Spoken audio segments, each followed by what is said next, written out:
सभी को सादर जय जिनेन्द्र।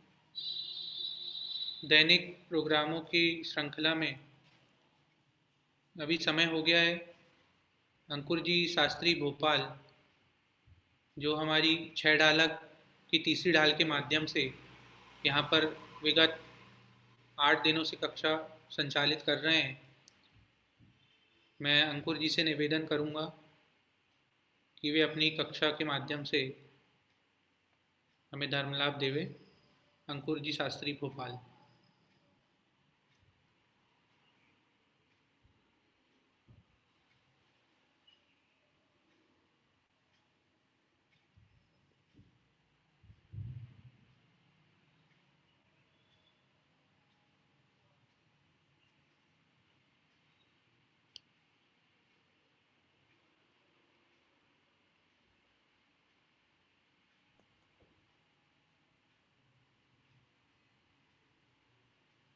मंगलाचरण।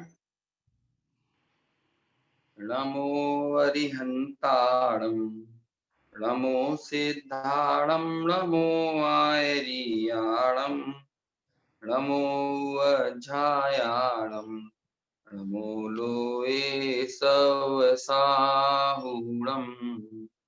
मंगलम भगवान वीरो मंगलम गौतमो गणी मंगलम कुंद कुंदाध्यो जैन धर्मोस्तु मंगलम। सर्वमंगल मांगल्यम सर्वकल्याणकारकम प्रधानां सर्वधर्माणां जैनम जयतु शासनम। जैनम जयतु शासनम।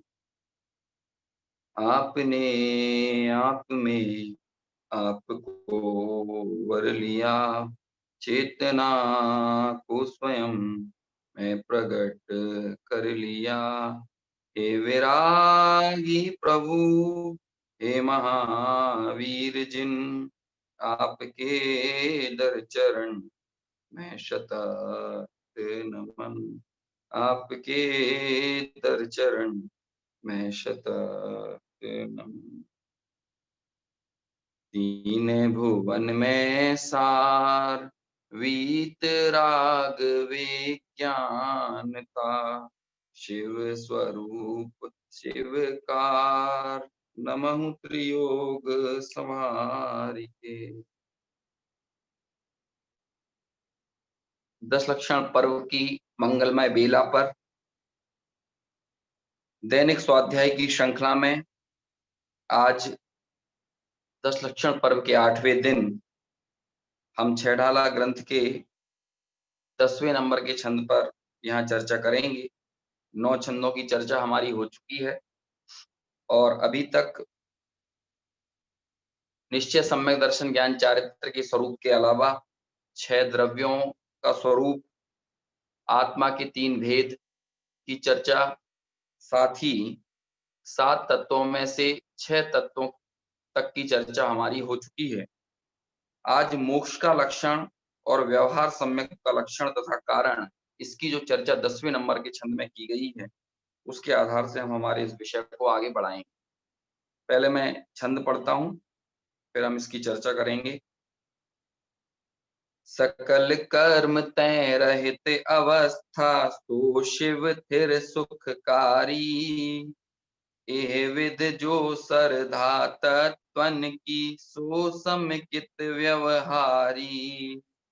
देव जिनेन्द्र गुरु परिग्रह विन धर्म दया जुत सारो, ये हुमान समकित को कारण अष्ट अंग जुत धारो।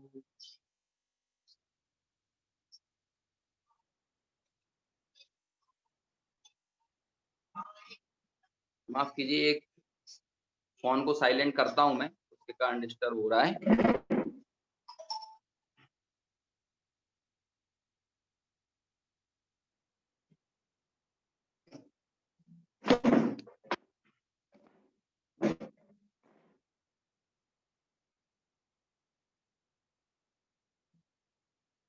दसवें नंबर के छंद में मोक्ष का लक्षण यहां लिखते हैं पंडित दौलत राम जी, सकल कर्म तय रहित अवस्था, सो शिव थिर सुखकारी। कैसी है वो मुक्ति, कैसा है वह मोक्ष? तो कहते हैं कि सभी प्रकार के कर्मों से रहित अवस्था है। अरहंत अवस्था यद्यपि पूर्ण वीतरागी और सर्वज्ञ तो है, लेकिन फिर भी वह जो है वो एक तो स्थिर नहीं है, दूसरा वहां भी सर्व कर्मों से रहित पना नहीं है, अभी भी चार अघातीय कर्मों का सद्भाव बन बचा हुआ है।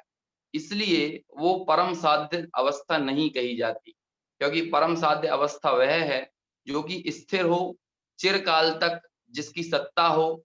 ऐसी जो अवस्था है वह तो एकमात्र मोक्ष ही है, जहां पर सिद्ध भगवंत विराजते हैं। यह विधि सो सरधा तत्वन की, इस प्रकार से ये सात तत्वों का स्वरूप यहाँ पर प्रतिपादित किया। अब हमें इसमें ये देखना है कि अक्सर मोक्ष तत्व के संबंध में एक बात कही जाती है कि संसार से अनंत गुना ज्यादा सुख जो है वो मोक्ष में है, या स्वर्गों से अनंत गुना ज्यादा सुख जो है वो मोक्ष में है। सात तत्वों सात तत्वों की भूल संबंधी प्रकरण में पंडित टोडरमल जी ने भी ये वाला विषय उठाया है।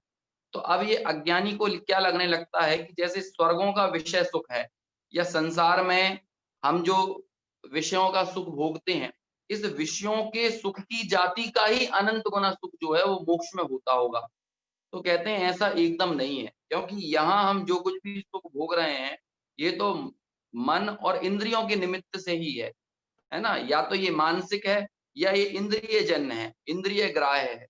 लेकिन मोक्ष का सुख जो है वो तो अतीन्द्रिय है, इसलिए दोनों की जाति ही अलग अलग है। आप यदि कंपैरिजन संसार के सुख के साथ मुक्ति के सुख का करते हैं तो कहीं भी फिट नहीं बैठता है। ये तो ठीक वो बात हो गई कि आप जल का संग्रह करते करते अनंत गुना जल जब हो जाएगा तो अग्नि बन जाएगी। यदि आप इस तरह की बात कहेंगे तो ये तो एकदम झूठी बात है ना। क्यों? क्योंकि पानी का और अग्नि का स्वभाव एकदम अलग अलग है। ऐसे ही मुक्ति का, मोक्ष का और संसार का स्वभाव एकदम अलग अलग। जो सुख संसार की जाति का हो वो सुख मोक्ष की जाति का आखिर हो कैसे सकता है? इसलिए यह जो अज्ञानी मानता है, अन्य दर्शनों में भी यही मान्यता चलती है। और पूरा का पूरा जो सुख का आवामंडल गढ़ा गया है लोक में, अन्य दर्शनों में, वो इसी के इर्द गिर्द गढ़ा गया है ना। आप यदि सनातन दर्शन, सनातन धर्म में जाएंगे तो वहां पर जो चर्चाएं मिलेंगी तो वो इसी भांति मिलेंगी कि भाई बैकुंठ में जाकर फिर ठाकुर की सेवा करता है, वहां पर आनंद से रहता है। तो बैकुंठ में जाकर भी वो दास बना रहता है, लेकिन बैकुंठ में सोचते हैं कि यहाँ दुनिया संसार में जो हमें तकलीफें होती है वो नहीं मिलती, वहां हम सीधे ठाकुर की छत्र छाया में रहते हैं। ठाकुर यानी ईश्वर की, भगवान की छत्र छाया में रहते हैं। या फिर कहेंगे कि ब्रह्मा की जो एक अखंड ज्योति है उसमें ही ये ज्योति में ज्योति मिल जाती है। इस तरह से सुख की और मोक्ष की कल्पनाएं की जाती हैं।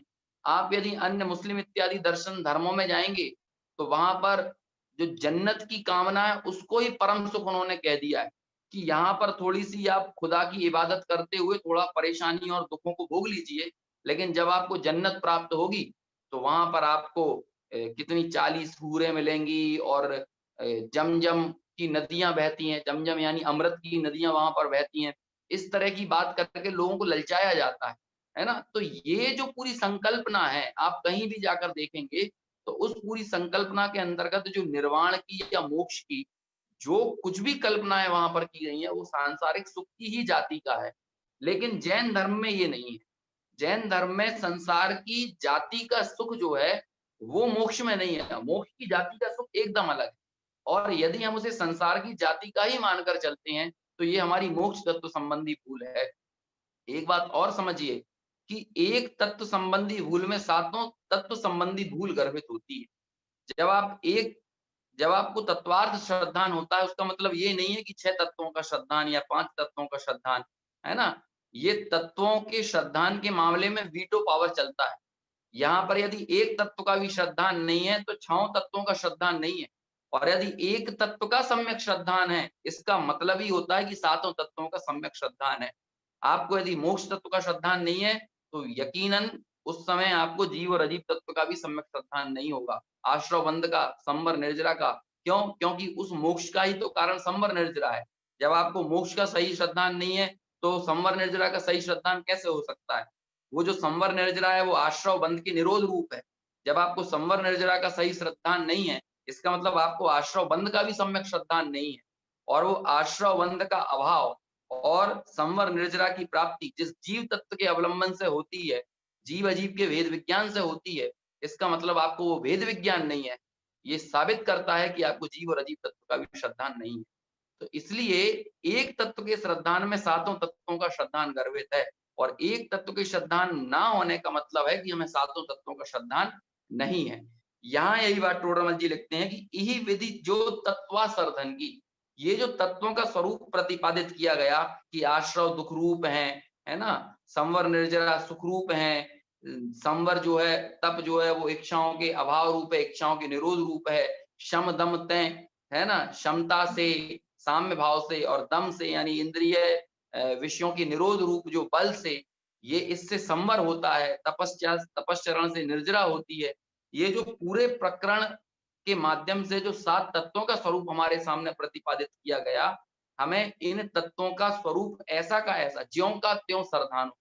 जब हम ज्यों का त्यों श्रद्धान करते हैं, तो क्या होता है? यही विधि जो श्रद्धा, ऐसी जो श्रद्धा है, ये जो तत्वों की श्रद्धा है, यही क्या है? सो समेकित व्यवहारी। यदि इन 7 तत्वों की श्रद्धा भेद रूप से ये करता है, तो वही व्यवहार सम्यक दर्शन है।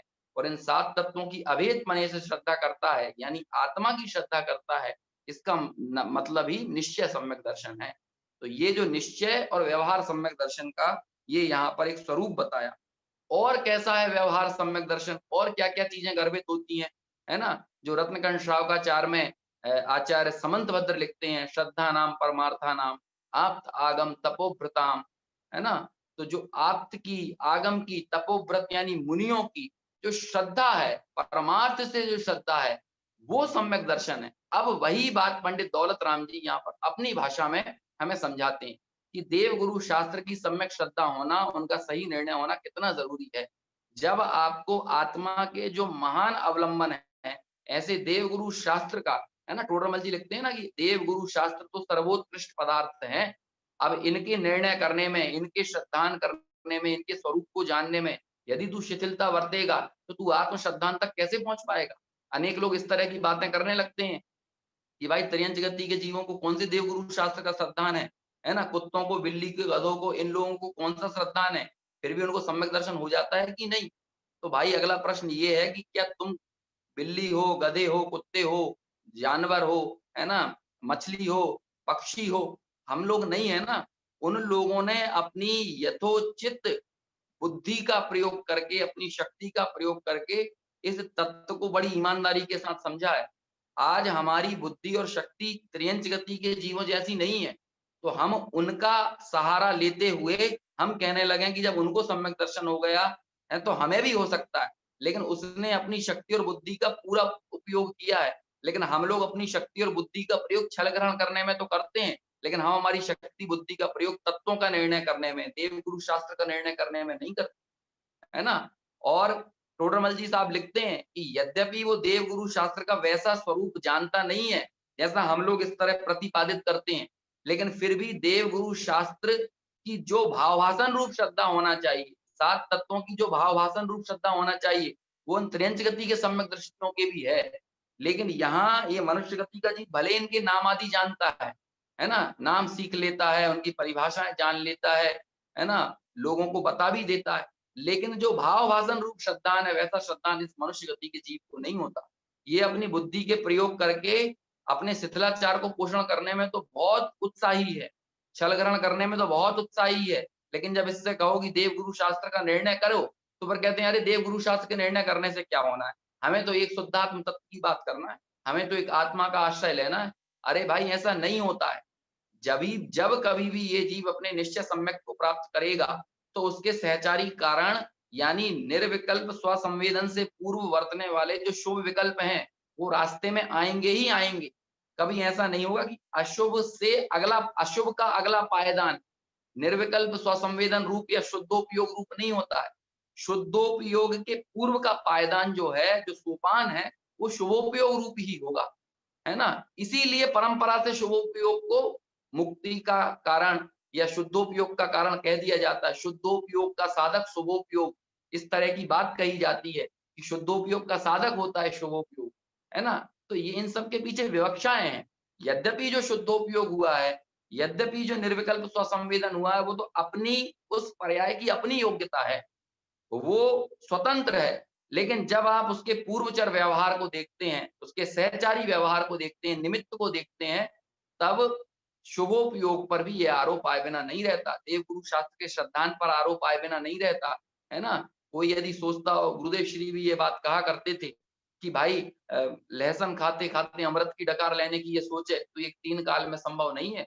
विषय भोगों की पूर्ति करते-करते यदि ये सोचे, हमें तो निर्विकल्प स्वसंवेदन करना है, हमें तो शुद्धात्मा को जानना है, हमें तो आत्मा का अवलंबन लेना है।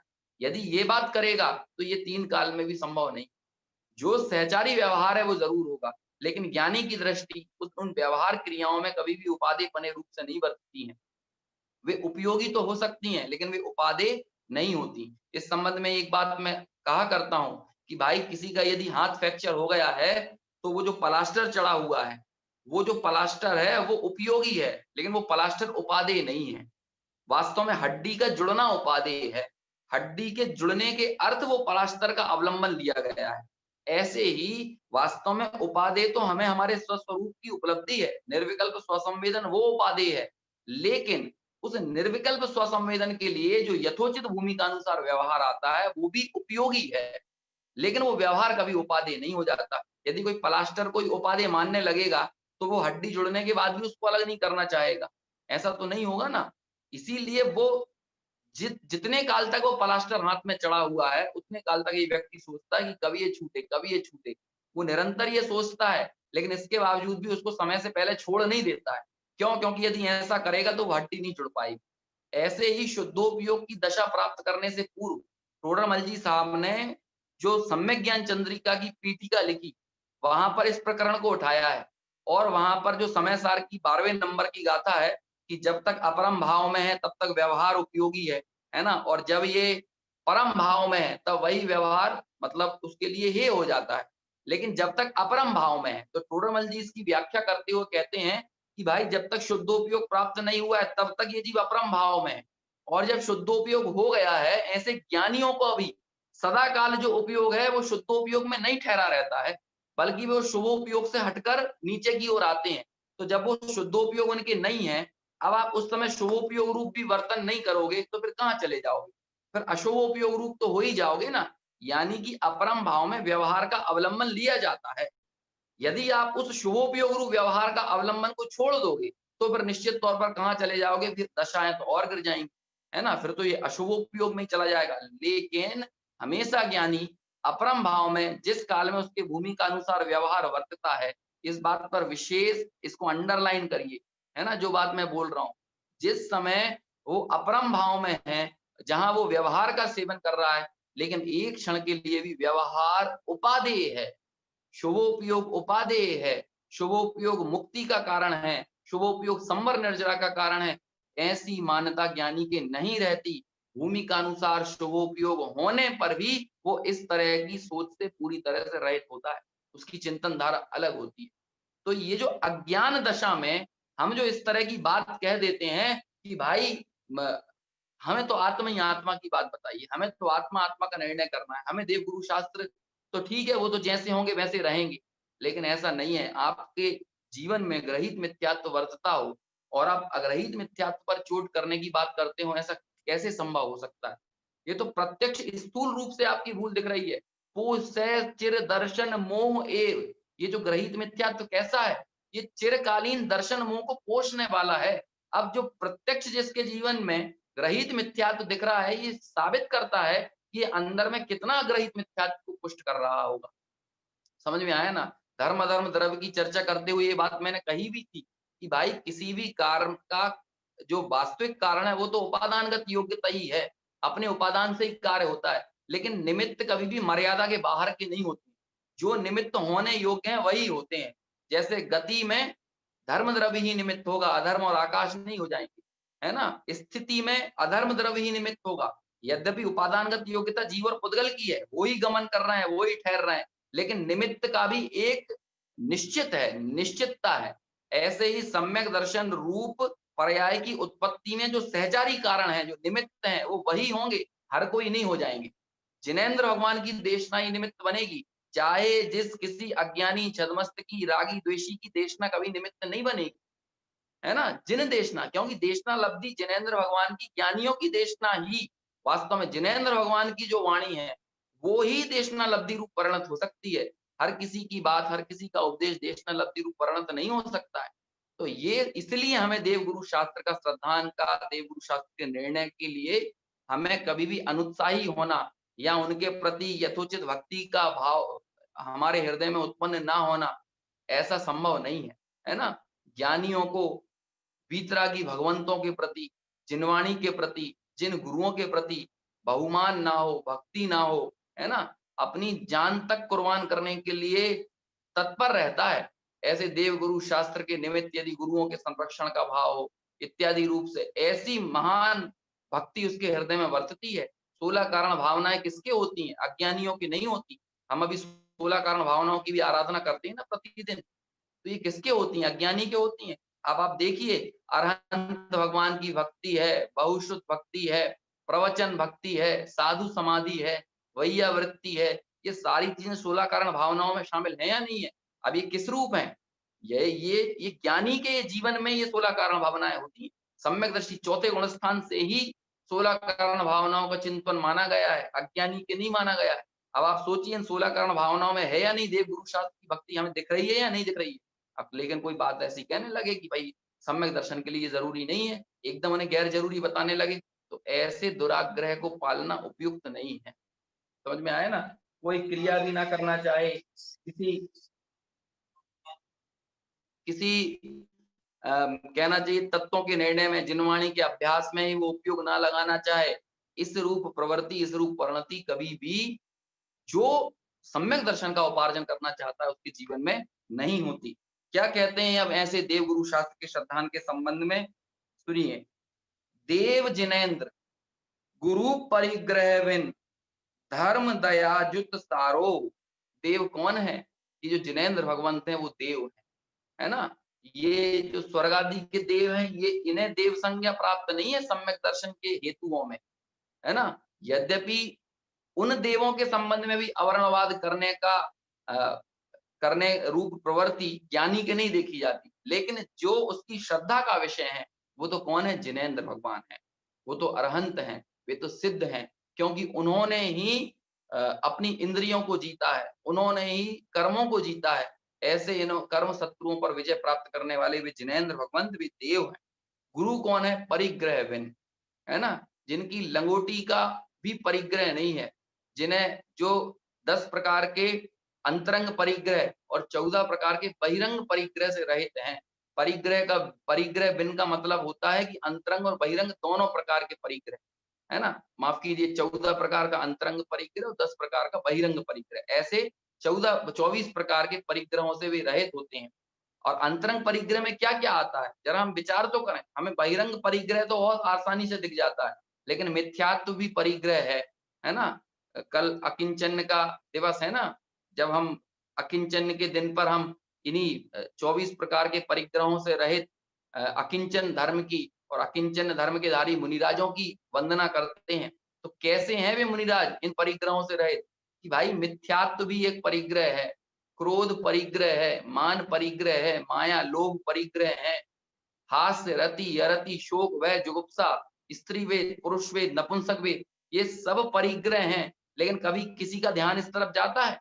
धन धान्य दासी दास हिरण्य सुवर्ण कुप्य भांड, है ना, इत्यादि पर तो हमारा ध्यान जाता है कि ये परिग्रह हैं, क्षेत्र वास्तु आदि। लेकिन ये जो अंतरंग परिग्रह हैं, क्यों? क्योंकि बहिरंग परिग्रह को जीव ने कईयों बार छोड़ा है, लेकिन अंतरंग परिग्रह का ये त्यागी हुआ या नहीं हुआ, ये चीज समझने वाली है। जब ये 24 प्रकार के परिग्रह से रहित होते हैं, जो परिग्रह इन 24 प्रकार के परिग्रह से रहित होते हैं, वे निर्ग्रंथ गुरु हैं। वे चलते फिरते सिद्ध हैं, है ना? वे चलता फिरता जिन शासन है। क्यों? क्योंकि जिन शासन में अपरिग्रह एक महत्वपूर्ण सिद्धांत के तौर पर प्रतिपादित किया गया है। और यदि आप परिग्रह के अनुरागी हैं, परिग्रह में आनंद लूटने वाले हैं, इसका मतलब आप जैन नहीं हैं। परिग्रह का अनुराग, परिग्रह का आनंद, ये तो रौद्र ध्यान का विषय है। ये तो संसार में ही भ्रमाने वाला है। जिन शासन में इसको उपाधि कैसे कहा जा सकता है?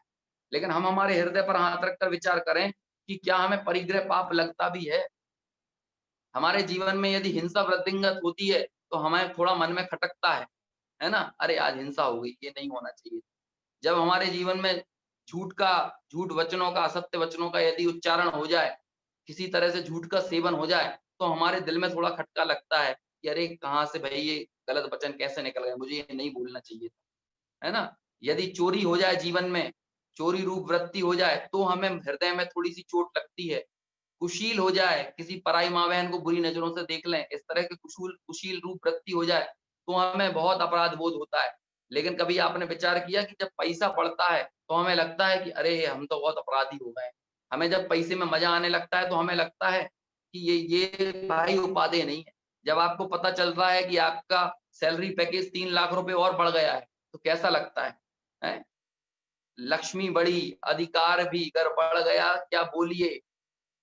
विचार करिए, है ना? श्रीमद् राजचंद्र जी ने लिखा ना, यदि लक्ष्मी बढ़ती है तो हमें कैसा लगता है? क्या बढ़ गया है? हमारे अंदर में क्या बढ़ा है? हमारी ज्ञान रूप संपदा में क्या वृद्धि हुई है?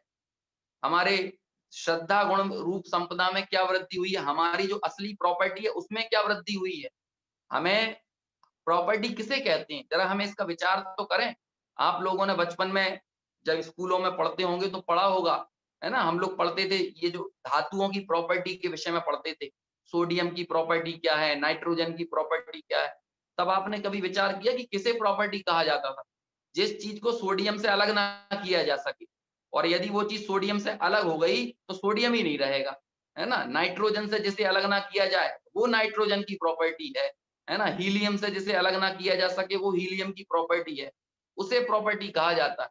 मतलब जो उस तत्व से अलग ना किया जा सके। अब विचार करें हमारी प्रॉपर्टी क्या है? जीव की प्रॉपर्टी क्या है? क्या रुपया आपकी प्रॉपर्टी है? क्या घर, मकान, स्त्री, पुत्र, मित्र, कुटुंब ये आपकी प्रॉपर्टी है? लेकिन विचार करें ये तो प्रत्यक्ष हमसे अलग ही हैं, अलग होते देखे जाते हैं, असमय हमसे दूर जाते देखे जाते हैं। ये हमारी प्रॉपर्टी कैसे हो सकती है? यदि ये हमारी प्रॉपर्टी होती तो इनके ना रहने पर मैं भी नहीं रहता। तब ये प्रॉपर्टी हमारी घटित होती। आपका एक घर चला जाता है ना? हम आदान-प्रदान कर लेते हैं। क्या करते हैं? 8, 10, 15 कागज़ों पर ही एक लिखा-पढ़ी हो जाती है, जो मेरा घर था वो दूसरे का हो जाता है। वो अपनी प्रॉपर्टी, पहले मेरी प्रॉपर्टी मैं उसे मानता था, दूसरा उसे अपनी प्रॉपर्टी मानने लगा है। ऐसे ही दूसरे की प्रॉपर्टी को एक लिखा-पढ़ी के आधार पे मैं अपनी प्रॉपर्टी मानने लगता हूँ। ये मेरी प्रॉपर्टी है, क्या उसके होने से पहले मैं नहीं था या उसके ना होने के बाद मैं नहीं रहूँगा? क्या प्रॉपर्टी है जिसे मुझसे अलग ना किया जा सके? तो क्या है? आचार्य अमृतचंद्र लिखते हैं कि ज्ञान उपयोग ही मेरी संपदा है। उपयोग मेरी प्रॉपर्टी है, वो मेरा परिग्रह है, ज्ञान मेरा परिग्रह है। समझ में आया? आचार्य कुंद की निर्जरा अधिकार में 207, 208, 209 नंबर की गाथाओं में बहुत सुंदर इस विषय में चर्चा है ना? छिज्जदुआ भिज्जदुआ, है ना? छिदना हो तो छिद जाए। परिग्रह के संबंध में कैसी मान्यता रहती है कि मैं तो मात्र ज्ञान रूप परिग्रह का ही धारी हूँ। चारों ओर से मैं जिस परिग्रह यानी क्या? परि यानी सर्व ओर से, ग्रह यानी ग्रहण करना। तो इस आत्मा ने सर्व ओर से किसे ग्रहण किया है? इस आत्मा ने तो ज्ञान को ही ग्रहण किया हुआ है ना, ज्ञान का ही ये धारी है। तो ज्ञान ही जिसका परिग्रह हो, उसके लिए आपको क्या लगता है कि ये धन संपत्ति, क्षेत्र वास्तु, सोना चांदी, हीरे जवाहरात, धन पैसा, है ना, ये सब मेरा परिग्रह रहेगा? क्या इनको मैं सर्व ओर से ग्रहण करता हूँ? ये इस भ्रम से ग्रसित मैं रहता हूँ, इस मूर्छा से ग्रसित मैं रहता हूँ, इस बेहोशी में ग्रस्त मैं रहता हूँ कि मैं ये मानता हूं कि ये मेरा परिग्रह है। और जब इस रूप जो मानता है वो अज्ञानी बना रहता है। और ज्ञानी की मान्यता कैसी होती है? छिदना हो तो छिद जाए, भिदना हो तो भिद जाए, जहां जाना हो वहां चला जाए, प्रलय को प्राप्त हो जाए, लेकिन एक क्षण के लिए भी परिगहम ना मज्झ, ये जो परिग्रह है ये मेरा नहीं है। ऐसी ज्ञानी की मान्यता होती है। ऐसी अवृत सम्यक दृष्टि की मान्यता होती है। भाई ये तो देशव्रती और महाव्रतियों की तो बात जाने ही दीजिए। अविरति भी उस परिग्रह पर इसी प्रकार की दृष्टि रखता है। हम भजनों में पढ़ते हैं ना, भरत जी घर में भी वैरागी, है ना, 6 खंडों को तुमने जीता पर अखंड अंतर में। हे भगवान, क्या कहें, हे चक्रवर्ती भरत, आपने यद्यपि 6 खंडों को जीता था, लेकिन फिर भी आपके अंतर में तो आपके अखंड का ही श्रद्धान है। हम बोलते हैं या नहीं? आप घर में भी वैरागी कैसे हो?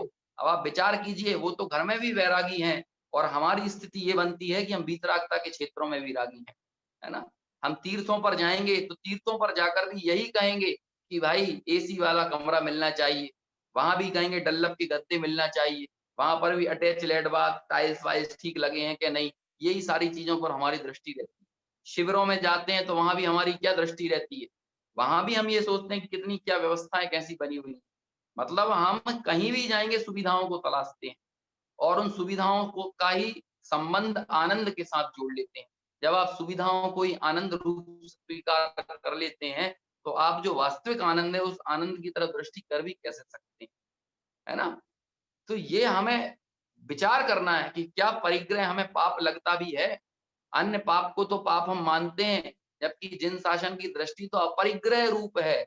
अपरिग्रह को इतना बड़ा चढ़ाकर इतने उसके गीत गाए गए हैं।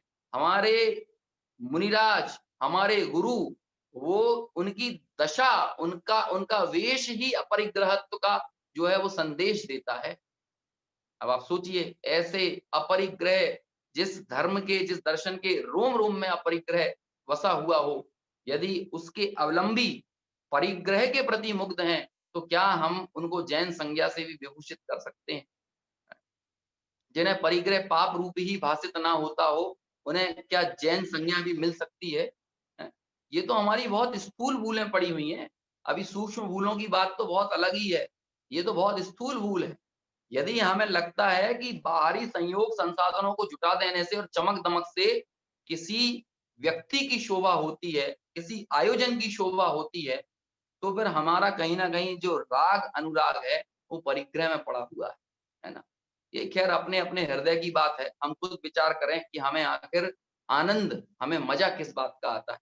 यदि हमें आनंद इन सारे बाह्य वैभवों का आता है, यदि आप पंच कल्याण कौमी में भी पैसा कैसे उड़ाया जाता है, इस चीज़ पर आपका बल है, तो फिर हमें उन पंच कल्याणक इत्यादि में भी अन्य चीज़ें नज़र नहीं आती। हमें वहाँ भी धन, संपत्ति, पैसा ही नज़र आता है, जबकि उसमें कुछ और चीज़ें भी हैं। लेकिन हमारा लक्ष्य वहाँ नहीं है, हमारा लक्ष्य उस वैभव की तरफ ही है। कैसे हैं मुनिराज? अरे ऐसे हैं मुनिराज कि जिनकी मुद्रा को देखकर त्रियंच गति के जीव भी अज्ञानी से ज्ञानी हो जाते हैं, अप्रतिबुद्ध से प्रतिबुद्ध हो जाते हैं। वे हैं गुरु परिग्रह विन, जिनको देखकर चोर लुटेरे, आप प्रथमानुयोग को पढ़ेंगे तो आपको ऐसी कथाएं मिलेंगी कि चोर लुटेरे भी जिनकी दशा को देखकर उन्हें लगता है कि हम जिस वैभव के लिए अपनी जान जोखिम में डालकर ऐसे पाप रूप क्रियाओं को किया करते हैं, और ये देखिए कैसे नंग धरंग है ना? नंग धरंग मतलब कोई लोक लाज नहीं है। एक एक व्यक्ति वो होता है जो विषय भोगों में ऐसा पागल रहता है कि उसको कोई लोक लाज नहीं होती है, और एक मुनिराज भी ऐसे हैं जिन्हें कोई लोक लाज नहीं है कि दुनिया क्या कहेगी, दुनिया क्या सोचती है, इस बात की उन्हें परवाह नहीं है। वे तो अपने निज काज को पूरा करने के हित लोक लाज को छोड़कर, समस्त भयों को छोड़कर, समस्त आशाओं को छोड़कर उस मुक्ति के पथ पर आगे को चले, है ना? ऐसे उन मुनिराजों की दशा को देखकर महावैभव वाले लोग भी अपने पैसे को, अपने धन वैभव को हेय जानकर उस मार्ग पर चलने की भावना भाते हैं। ऐसी निर्ग्रंथ दशा, नग्गो ही मोक्ष मग्गो शेषा उन्मग्गया सव्वम, है ना? रवि सिज्जति वस्त्र धरो, कि रवि वस्त्रधारी नहीं सिजता है, भले तीर्थंकर ही क्यों ना हो। लेकिन जो नग्नता है मतलब दिगंबरत्व है। और नग्नता यानी क्या? अंतर्बाह्य दोनों तरह से नग्नता, है ना? ये नहीं कि बाहर से नग्न है लेकिन अंदर में बहुत विषयाशा भरी हुई है ना? विषयाशा वसाती तो निरारंभो परिग्रह, है ना? कैसे हैं मुनिराज कि जिनकी विषय और आशा अतीत हो गई है, जो कि निरारंभ है। और कैसे हैं? ज्ञान ध्यान तपो रखता तपस्वी सा प्रशस्ति। कैसे हैं? निरंतर जो ज्ञान आराधन में ही अनुरक्त है। धन्य है मुनि दशा। ऐसे उन मुनिराजों की किस किस प्रकार से उपासनाएं की हैं, है ना? देह मात्र ही जिनका परिग्रह है। मुनिराज पद्म प्रमलधारी देव नियम सार में अनेकों स्थानों पर ये पंक्तियां लिखते हैं। कैसे हैं मुनिराज?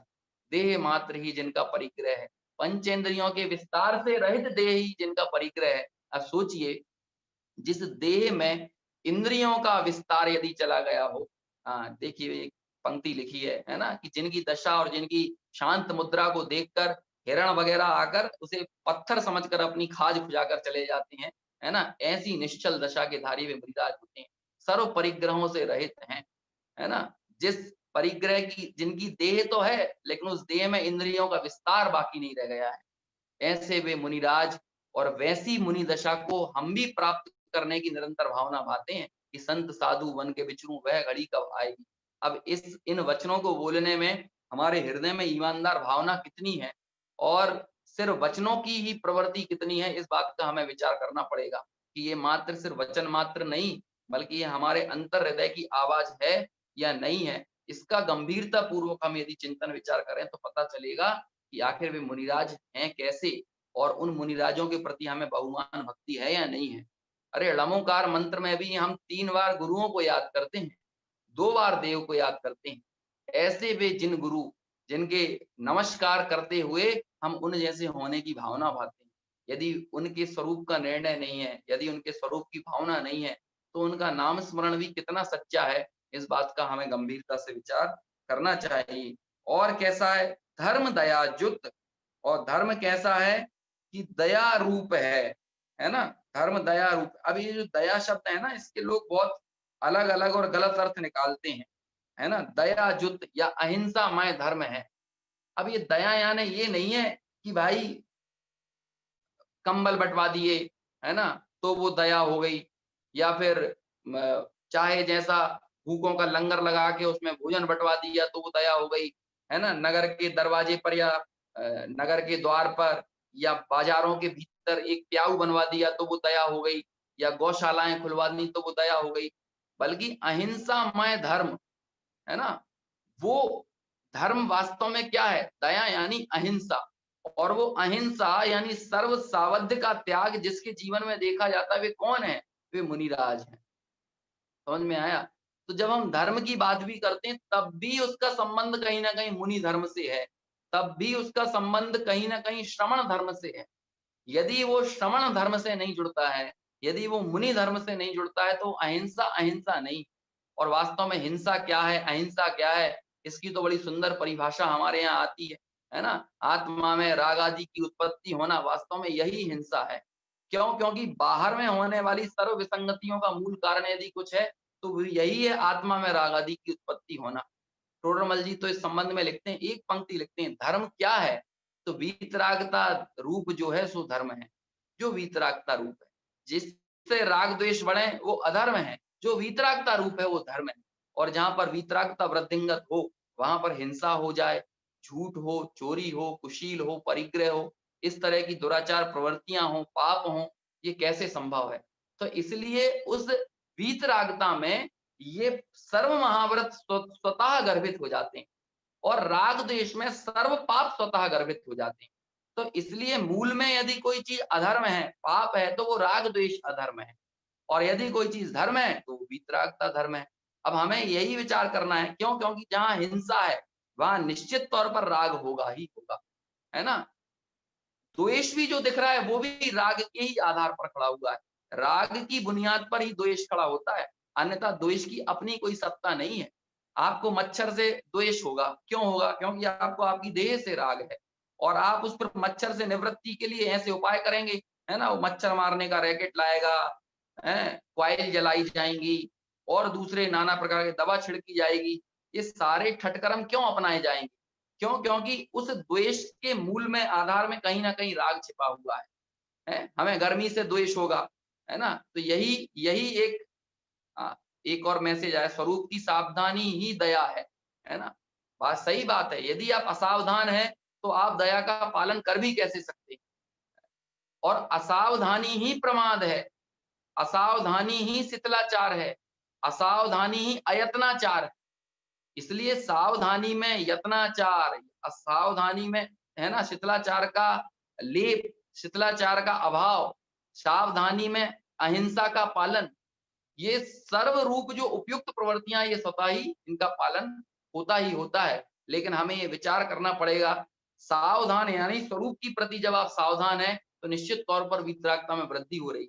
जब हम यहाँ बेहोश होते हैं, जब हम अपना होश खो देते हैं, तब हम कहीं और अपनी सत्ता को तलाशने जाते हैं। तब हमें लगता है कि शायद स्त्री, पुत्र, मित्र, कुटुंब ये मेरे हैं, इनसे मेरा जीवन है, ये मेरे सुख का कारण है, धन वैभव जो है वो मेरे सुख का कारण है। और जब मैं इनके अतिरेक से भरा हुआ होता हूं, तो उस काल में मैं बोलता हूं कि अरे क्या करना है स्वर्ग नरक का, क्या करना है मोक्ष का, कौन सा आत्मा, कौन सा परमात्मा, इस तरह के शब्द इसकी जबान से निकलने लगते हैं। बनारसी बनारसी दास जी ने एक पद्य लिखा समयसार नाटक में। उसमें, उस पद में उन्होंने निश्चयाभास, व्यवहाराभास और चारवाक मति, ये जो ऐसी जो मान्यताएं हैं ना, इन सबका एक ही पद में निराकरण कर दिया। बनारसी दास जी लिखते हैं, जो बिनु ज्ञान क्रिया अवगाहे, जो बिनु क्रिया मोक्ष पद चाहे, जो बिनु मोक्ष कहे मैं सुखिया, सो अजान मूढ़न में मुखिया। मूढ़न में मुखिया, मूर्खों का मुखिया, मूर्खों का सरदार कौन है? 3 लोगों को मूर्खों का सरदार कहा। पहला वो है जो ज्ञान के बिना क्रिया अवगाहे, जैसे ज्ञान तो है नहीं है, आत्मज्ञान से शून्य है और क्रियाओं को ओढ़ लिया है, क्रियाओं को अवगाह लिया है ना? और उन व्रत तप आदि रूप क्रियाओं से ही अपने को धर्मात्मा मान रहा है। वो कहते हैं वो मूढ़न का मुखिया है। दूसरा मूढ़न का मुखिया कौन है? जो बिनु क्रिया मोक्ष पद चाहे। अरे बस आत्मज्ञान करो, बाकी कोई व्रतादि का पालन करने की जरूरत नहीं है, मुनि उनी दशा तो अपने आप हो जाती है। जिस शिथिलाचार के कारण श्वेतांबर मत पल्लवित हुआ ना, है ना? क्या करना है क्रिया करने का? बैठे बैठे हाथी पे चढ़े चढ़े ही मोक्ष हो जाएगा, है ना? कपड़े पहने पहने ही मोक्ष हो जाएगा, विषय सेवन करते करते ही मोक्ष हो जाएगा। ये कौन है? ये भी मूर्खों के सरदार है, जो बिनु क्रिया मोक्ष पद चाहे। और तीसरे कौन है? बहुधा इनकी संख्या मिलेगी। अरे भैया हम तो यहीं सुखी हैं, हमें नहीं चाहिए मोक्ष, है ना? हमें तो बढ़िया, हम तो मजे में, जिन्हें मोक्ष जाना हो वो त्याग करो, जिन्हें मोक्ष जाना हो वो रात्रि भोजन छोड़ो, इस तरह की बातें करके उल्हाना देते हैं, है ना? वो उन्हें कहते हैं कि जो बिनु मोक्ष, जो बिनु मोक्ष कहे मैं सुखिया। जो ना, जो बिना मोक्ष के अपने वैभव में, अपनी संपत्ति में 5-10 लाख रुपए ज्यादा आ जाए तो लगता है भैया हम तो आनंद में जीवन जी रहे हैं। फिर तो कौन सा मंदिर, कौन से देव, कौन से गुरु, कौन से शास्त्र, कौन से 7 तत्व, कौन सी जिनवाणी, कोई उसको लेना देना नहीं। जो बिनु मोक्ष कहे मैं सुखिया। थोड़ा सा नाम सम्मान हो जाए, थोड़ा सा 4 लोगों के बीच में उसको प्रतिष्ठा प्राप्त हो जाए, थोड़ा सा 4-6 लोग, है ना, उसकी बड़वाही कर दें, उसका नाम टेलीविजन चैनलों पर चल जाए, उसका नाम अखबारों में आ जाए और उसके बाद लगे अरे बस यही तो आनंद है, और इससे बड़ा आनंद क्या हो सकता है? तो ये पद, पैसे, प्रतिष्ठा को प्राप्त करके जो बौरा जाता है, ऐसे लोग क्या कहते हैं? जो बिनु मोक्ष कहे मैं सुखी। हम तो सुखी हैं, है ना? बनारसी दास जी कहते हैं सो अजान, वो अज्ञानी है और इतने में ही उनका मन नहीं मानता, सो कहते हैं सो अजान मूढ़न में मुखिया। भैया वो मूर्खों का सरदार है। समझ में आया ना? निर्जरा द्वार के अंदर इस छंद को सम्मिलित किया है, जहां निर्जरा द्वार में अनेक ऐसे स्थल लोगों को प्रतीत होते हैं कि इन चीजों को पढ़कर तो लोग स्खलित हो जाएगा, लेकिन उन लोगों पर लगाम लगाई अमृत चंद्राचार्य ने अपनी टीका के अंदर, है ना? और उन कलशों का ही अनुवाद करते हुए बनारसी दास जी ने इन पद्यों की रचना की। तो ऐसी ऐसी बात है भाई, है ना? क्या कहा कि भाई धर्म क्या है? कि वीतरागता रूप जो है, अहिंसामयी जो है वो धर्म है। येहू मान समकित को कारण, और यही समकित के कारण है, सम्यक के कारण है, अष्ट अंग जुत धारो। इसलिए ऐसे उस सम्यक्त को अष्ट अंगों से युक्त धारण करो, 8 अंगों सहित ऐसे सम्यक दर्शन का पालन करो, सम्यक दर्शन को अपने जीवन में धारण करो। अब जो अपना अगला छंद है, उस छंद में अगले 1-2 छंद जो हैं, उनमें 25 दोषों की और 8 अंगों की, सम्यक दर्शन के जो 25 दोष हैं और जो 8 अंग हैं, उन 8 अंगों की चर्चा आएगी। इन दोषों और अंगों का कथन भी इतना वैज्ञानिक है, इतना अद्भुत है, इतना जोरदार है कि भाई जब हमें सम्यक दर्शन होगा तो तब होगा। लेकिन इन अंगों रूप प्रवर्तने की भाव और इन अंगों रूप हमारी प्रवृत्ति हमारी वर्तमान भूमिका में ही क्यों ना शुरू हो। क्यों? क्योंकि हमें मिथ्यात्व उन्मुख नहीं होना है, हमें सम्यक्त के उन्मुख होना है। तो सम्यक्त के उन्मुख जो होता है, वो सम्यक्त का आकांक्षी तो रहता ही है, सम्यक्त की भावना तो करता ही है, साथ ही साथ उस सम्यक्त के जो अंग होते हैं, उन अंगों की भावना किए बगैर भी नहीं रहता। और उन अंगों की जब वो भावना करता है, तो उन अंगों रूप व्यवहार वृत्ति उसके जीवन में भी देखने को मिलती ही मिलती है। ऐसे इन 8 अंगों की और 25 दोषों की चर्चा हम कल करेंगे। अभी हमारा समय हो गया है, इसलिए यहीं विराम लेते हैं। सभी से सादर जय जय। अभी हमने छैडाला की तीसरी ढाल के माध्यम से अंकुर जी के मार्मिक व्याख्यान का लाभ लिया। अभी ठीक 11:30 बजे से रजनी भाई जी के युवा वर्ग को विशेष लेते हुए एक कक्षा का यहाँ आयोजन 11:30 बजे से है। सभी से निवेदन है 11:30 बजे से वापस से उपस्थित। आज संडे भी है तो हमें कोई कार्य भी नहीं है और लॉकडाउन भी है, इसलिए 11:30 बजे से वापस से हम सभी यहाँ जुड़ेंगे। अभी संक्षिप्त जिनवाणी स्तुति। निज निधि निज में बताई है, अनंत उपकार है, इसके लिए जिन वाणी माँ को वंदना सतमा। कायोत्सर पूर्वक नमस्कार।